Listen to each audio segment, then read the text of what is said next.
நாட்டுக்கு நடுவில் போர் வருதுன்னா எந்த நாடு வந்து ஏர் ஸ்ட்ரைக் பண்ணுதோ அதை வந்து டிஃபென்ஸ் பண்றதுக்கு ஒரு நாடு வந்து 3 லேயரை வந்து அந்த டிஃபென்ஸ் வச்சிருப்பாங்க. ஃபர்ஸ்ட் வந்து லாங் ரேஞ்ச், அப்புறம் ஷார்ட் ரேஞ்ச், அப்புறம் வந்து மிட் ரேஞ்ச். இந்த 3 ரேஞ்ச்லயுமே மிசைல்ஸ் வரும்போது இன்டர்செப்ட் பண்ணி அந்த மிசைல்ஸ் எல்லாமே அழிச்சிருவாங்க.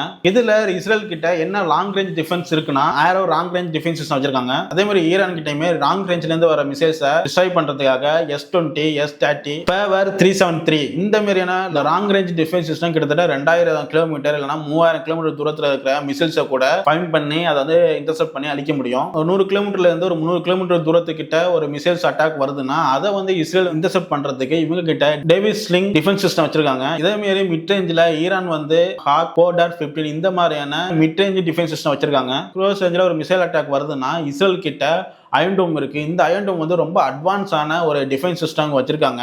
இது வந்து ஒரு 70ல இருந்து ஒரு 100க்குள்ள ஒரு மிசைல் அட்டாக் வருதுன்னா அதை இன்டர்செப்ட் பண்ணி அதை அழிக்க முடியும். இதுக்கு ஈக்குவலா ஈரான் கிட்ட ஒரு ஷார்ட் ரேஞ்சில் ஒரு அட்டாக் வருது, ஒரு மிசைல்ஸ் வருதுன்னா அதை வந்து இன்டர்செப்ட் பண்ணா இவங்க யூஸ் பண்றது வந்து டார்க் M1 அதே மாதிரி CHSA-4 இது மாதிரியான ஒரு ஏர் டிஃபென்ஸ் சிஸ்டம் வச்சிருக்காங்க.